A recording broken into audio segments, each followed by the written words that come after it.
In the aftermath of the US election, and in particular on the day of the Pfizer vaccine announcement, risk assets celebrated with an almighty rotation, jumping onto the reflation trade bandwagon. But is reflation really on the way?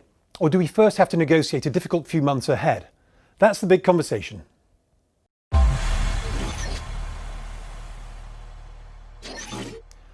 On Monday, the 9th of November, the day of the vaccine announcement, we saw this euphoric rotation into the reflation trade, and we saw some quite remarkable moves in risk assets.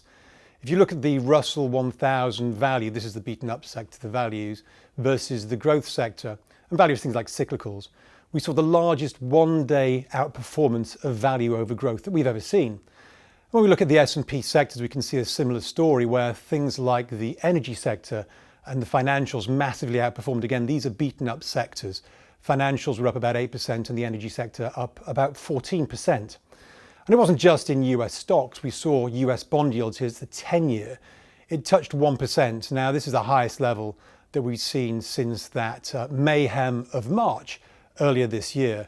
And that reflation trade was also seen across the rest of the world, with European banks, in fact the Eurozone banks, having some massive outperformance as well. And that momentum has actually continued in many of the sessions afterwards. But I think it's worth making a distinction between reflation and inflation. Reflation is really where you get economic growth, which might come with inflation, but the real driver there is that we are getting an economy that's starting to motor again, versus inflation, which can happen on its own. And if we get inflation without economic growth, you get stagflation. And so it could be that we get reflation, but maybe we're looking towards inflation coming into next year. And what really matters is what's going to happen with the vaccine, and perhaps more importantly in the short run, what's going to happen with the fiscal support. Well, firstly with the vaccine, clearly we've had some very positive headlines, but the logistics around this are still quite significant, i.e. we're not going to see the vaccine in a meaningful way for at least 6 months and maybe longer than that. And so therefore the heavy lifting has to be done by policy, and we've got fiscal policy and we've got monetary policy. And to briefly recap, fiscal policy is government expenditure. So this is governments doing support of small businesses, furlough schemes, so wage support or income support. The monetary levers are the central banks, and historically they've been cutting interest rates and then raising them when things get better, doing quantitative easing, which has been the popular method since 2008, that's QE. And more recently there's been a lot of talk about yield curve control. Now what really matters is how much fiscal have we seen? Is the fiscal that we're seeing significant? Are we seeing a loose fiscal policy? And I think the answer to that is very clearly yes. When we look at this chart of the US budget balance, and the budget balance here is effectively the US government income versus outgoing, so it's the sort of net position of the US government, it has collapsed to minus 15% of GDP.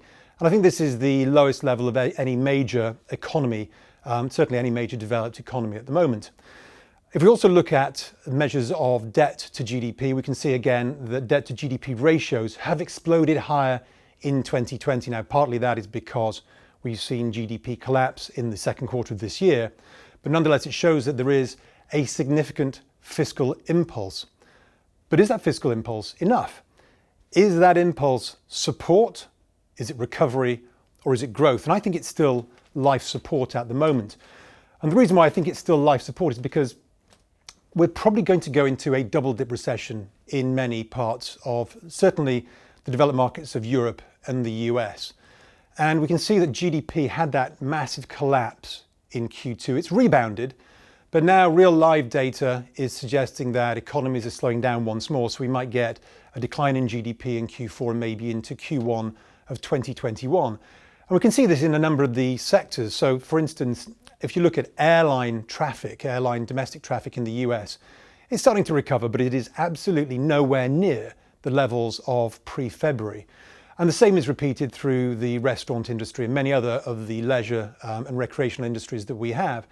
And even if we do get a reopening of economies, there will be a reluctance to return to the previous levels of activity. So therefore, there is this drag on the economy. We're not going to get a full opening up, a full recovery. In fact, in many ways, we're probably still at life support levels. However, there are risks that we might end up getting some inflationary bottlenecks rather than reflation. And what we can look at here is the level of M2. And M2 is it's a broad-based money level, and it includes things like checking and savings accounts. And M2, and this is the rate of change of M2 on a year-on-year basis, has exploded higher. Now, what's interesting here is that it's exploded higher in 2020, yet despite central banks doing so much monetary over the years before, the fiscal impulse, at least the M2 impulse, the M2 growth year on year, was nowhere near as significant over the preceding 10 years as it has been this year.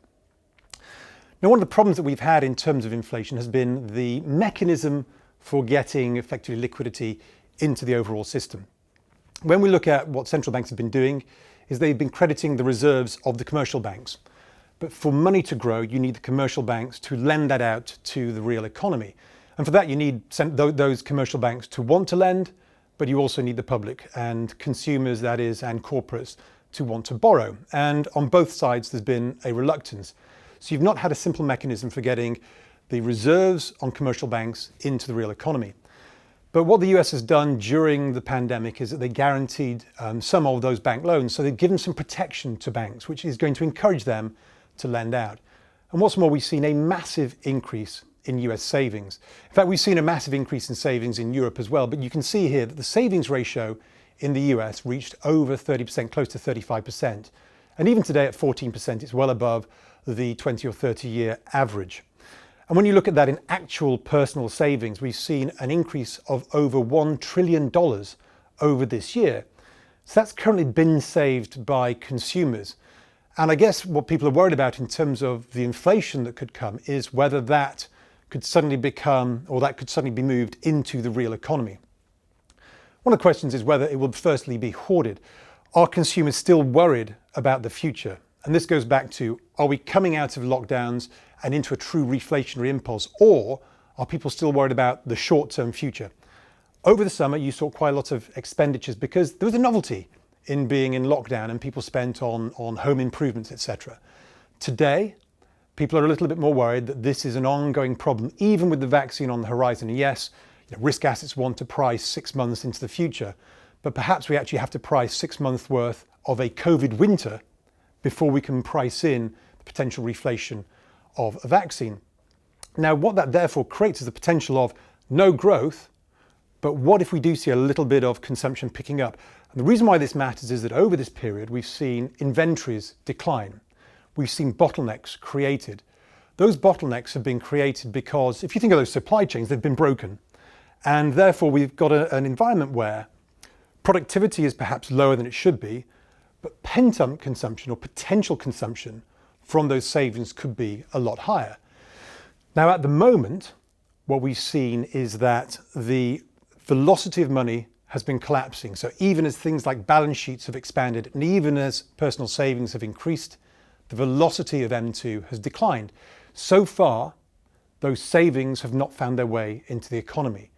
But if they do, and add to that the mechanism where the central banks are now, or the governments are now guaranteeing the commercial banks, at least some of the loans that the commercial banks are making, there is the potential for an inflationary impulse. But that's not reflation. Reflation is true growth. Inflation can be debilitating to growth. And we can see that in the 1970s, is that during almost every period of high inflation, we saw inflation declining dramatically through recessions. And if anything, we're probably still in a double dip recession type scenario in much of Europe and the US. But why does this matter? What does it matter for the market? Well, the key here is that if you get inflation, you might get, and you should get, higher yields. If you get high yields, but without actual economic growth, you could destabilize risk assets. Now, we've seen higher yields before, but when they've come with higher growth, as we saw with the taper tantrum in 2013, those higher yields came at a time which didn't really impact the equity market because the equity market was moving from low growth through to high growth at that time, at that moment in time. What we have today is still a period of low growth. Yes, we might have higher growth in the future, but at the moment we still have low growth, low GDP growth. So therefore, if you get high yields, you could destabilize the market. And even in times of normal growth or higher growth, if yields get too high, you can puncture risk assets. And we saw this in 2018. When the 10-year yield in the US got to 3.25% at the end of 2018, that rang the bell on the equity market The equity market rolled over, and then there was the misstep from the Fed, the central bank of the US, that saw eventually the S&P decline by 20% into, I think it was the 24th of December before it bounced out. And that's one of the big risks here, is that if you allow yields to go too far too fast, then you could prick these asset bubbles and cause them to roll over. And another problem that we have is that we have QE. Now QE, you'd think that QE, when central banks are buying bonds, would be something that pushes bond yields lower because they're buying bonds. Well, if we look at the history of QE over the last 10 years, we can see there's been some very, very different reactions in different regions. In the US, they do QE by buying bonds, government bonds, corporate bonds, and also mortgages. Yet it's the equity market that outperforms. Bond yields did fall over that period, but it's really the equity market that people focus on. In Japan, they buy everything, including equities, but equities don't outperform, though as we'll see later, equities have done relatively well on a historical basis. In Europe, they buy bonds, they buy loans, and sure enough, in Europe, bond yields have fallen. But even in Europe, when they're buying bonds, bond yields have generally gone higher. And when they stop buying bonds, that's when bond yields have generally fallen quite dramatically. So at the moment, we've got QE. And when we've had periods of QE, bond yields have gone either sideways or higher. But higher bond yields in an environment where you've got record levels of corporate debt in the US, you've got governments pushing to high levels of debt to GDP where the budget balances are blowing out. This is a sort of wartime footing in terms of fiscal expenditures. And you've even got corporate debt going up as well. There's a risk that bond yields are going to be incredibly destructive to risk assets, and risk assets will be incredibly sensitive. Therefore, we might get yield curve control. And yield curve control is where central banks actively target a specific yield. So it might be, for instance, 1.25% on the US 10-year. In Japan, it's 10 basis points, but they're pushing yields up to 10 basis points, having seen them collapse at the beginning of 2016. But generally, the expectation is that yield curve control would cap yields to prevent yields from getting too high. But then it comes to that sort of the final part of this, which is, okay, it looks like we've got a potential inflationary impulse, but without growth, which is stagflationary rather than reflationary. But first, maybe we'll still see lower growth, lower yields. And if we look at that chart again of CPI, where we can see that during periods of recessions, CPI has generally fallen through the recession and way beyond the recession. So then we think, well, what about that M2? M2 has exploded high. What about other periods where M2 has been going up during recessionary periods? And if we look at 2000, the dot-com bubble, and if we look at 2008, yes, we saw on both those occasions M2 on a year-on-year basis going higher. But on both those occasions, we saw CPI, so inflation, going lower. Is today's increase in M2 sufficient to offset that so that we do get a true inflationary impulse?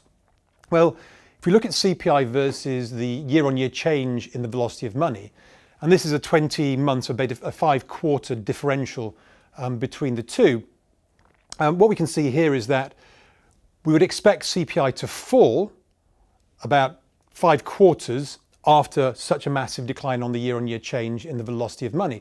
So it still feels like the inflationary outlook is going to be firstly negative before it's positive, which means that positioning in bonds might be aggressively short, particularly at the long end. This is the 30-year space where the net position is very, very short. Now that's because when you look at sort of the inflation matrix, the front end is locked by the Fed being on hold for potentially 2 years. 10-year is fairly neutral at the moment, but in the 30-year space, there is a very, very short position, anticipation of reflation or inflation. Maybe that position is too aggressive now. So I think what we're going to see here is that inflation is probably a higher risk than reflation in the first or second quarter of next year. But actually the more likely outcome is still for lower inflation and lower yields in the short term, because we still haven't got the mechanism to get those savings into the economy quickly enough, because there's still going to be a lot of uncertainty over the next few months. But reflation is the buzzword at the moment, particularly after the vaccine. Equity markets like to look 6 months in advance, but maybe they've looked too far in advance. And first we've got to get through this uncertain period. If you are long equities, it's probably worth looking at that long end of the bond market and potentially having some long positions on there in the anticipation that those yields could still fall, because that would offset any weakness in equities if indeed this is still going to be a winter of discontent.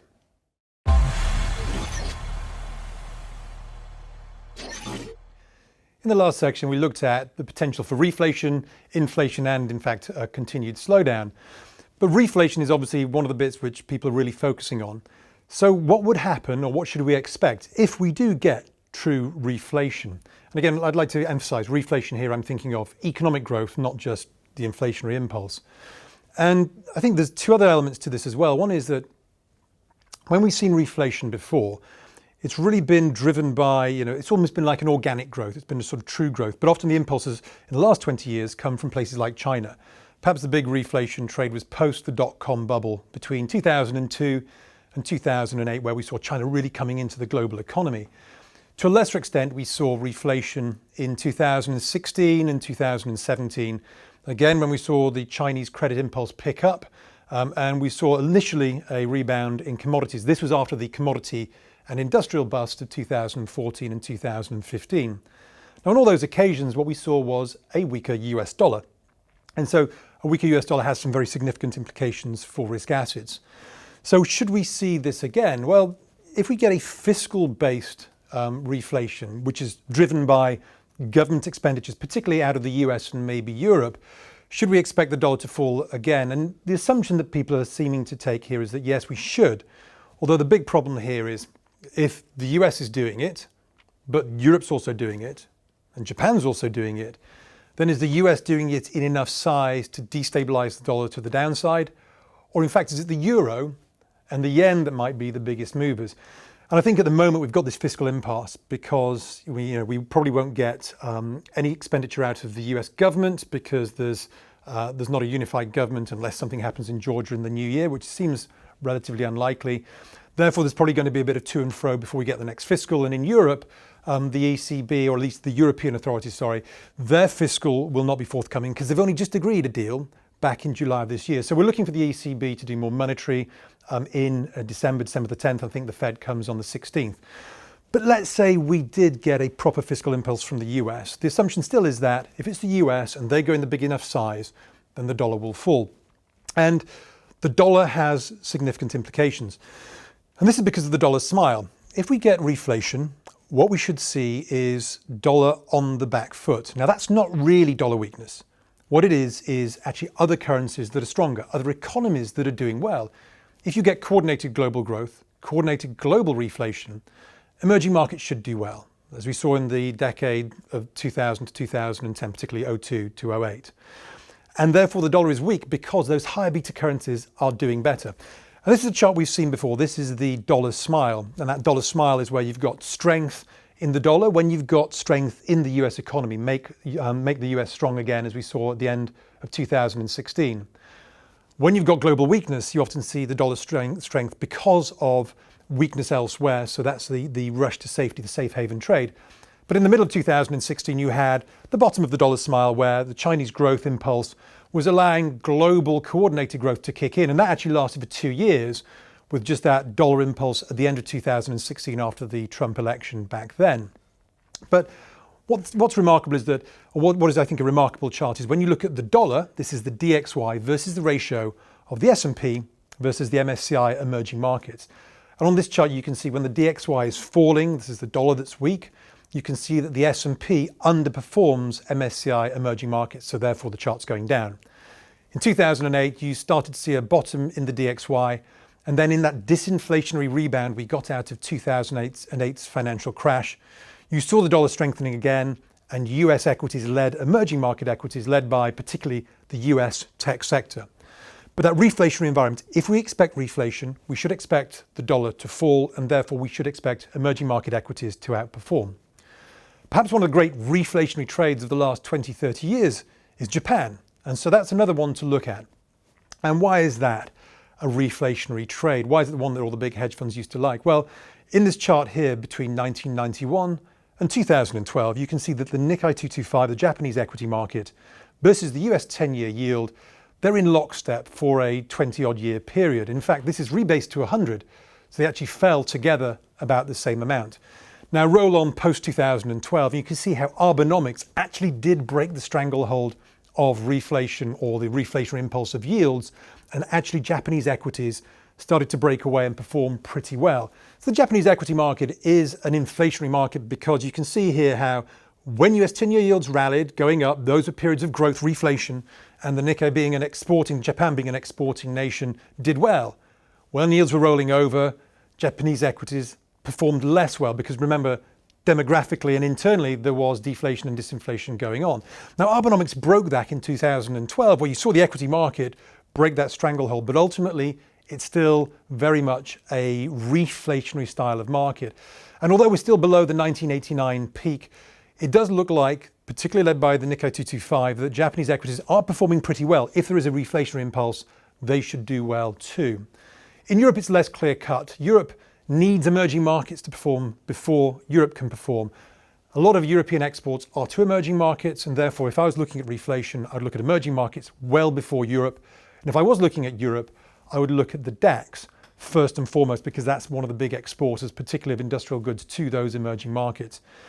Now, obviously, in a true reflationary impulse and pickup, where you're getting monetary debasement and you're getting economic growth, you'd look at precious metals, particularly those with an industrial element such as silver, platinum, and palladium. Gold should do okay as well, but it should underperform things like silver in that environment. So precious metals with an industrial element should do well.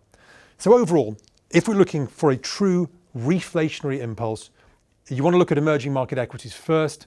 You want to look at Japan.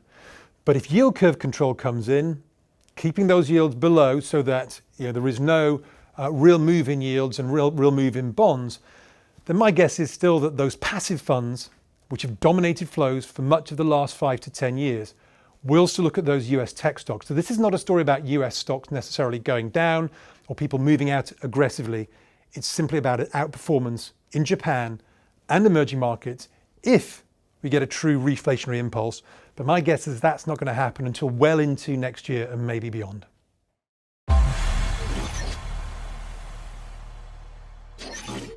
As discussed in the earlier segments, there was a huge shift towards a reflation narrative after last week's vaccine announcement from Pfizer. Was this just a short covering rally in which some of the highest beta sectors outperformed? Or was there also an increase in the actual data usage of these cyclical and value sectors that suggests it was more than just a one-off rebound? David Craig, CEO of Refinitiv, highlights some of the key trends in data usage. Well, optimism roared back this week and the market has changed its position to really a risk on. Look at the spike in optimism in this chart from our partner's market site based on US news and social sentiment. We saw a record volume of trades in our wealth management system beta at the open in New York, reflecting the amount of retail activity we are seeing back across our platforms and in the markets. Customers were using 4 times more data in the France CAC, the DAX, FTSE and Hang Seng. And across our user base, activity was up with some fascinating moves in hedge funds in particular. They increased their use of money market data on Icon and Workspace by nearly 3 times as they rotated out of the short-term cash and into risk assets after Pfizer's news on Monday. That's great news for sectors like the long-suffering US banks. They were knocked down on the initial election result, the lack of a democratic clean sweep, nixing the chances of a quick reflationary stimulus, and we saw data demand for the main US bank ETF experience a big uptick as investors sold down the sector. What a difference a few days makes. Pfizer's vaccine news changed the market picture completely, giving hope that the economy could bounce back fast, even with the control of the White House and the Senate potentially split. Demand for data on the main US banking index rose even higher on Monday than on the previous Wednesday. The index itself jumped 13% in value. But Monday's surge wasn't just a sector rotation, it's regional as well. We saw a far steeper climb in the use of financial data in the regions outside the US on Monday, places like Japan, Southern Europe, Latin America, which all depend on an open global trading system. With a Biden presidency making that more likely and a vaccine hopefully reflating economies everywhere, we'll keep watching the data to see how broadly the ripples of this week's double dose of news fan out. The price action in banks last week was preceded by a significant increase in data usage. Investors had clearly started to warm to the theme when bond yields started to rise and yield curves steepened even prior to the vaccine headlines. US banks in particular looked like a great reflation play. But it was the final point which was perhaps most interesting. There was a clear jump in data usage for regions that would benefit the most from true reflation. As we saw earlier, Japan is a classic reflation play, which has largely gone unnoticed in recent years, whilst emerging markets, especially in Asia, would perform well if reflation also comes with a weaker US dollar. And you can now get the big conversation from Refinitiv as a flash update on your Alexa device or Google Assistant. And if you want to know more about how to download it to your smart speaker, please go to refinitiv.com/flash briefing.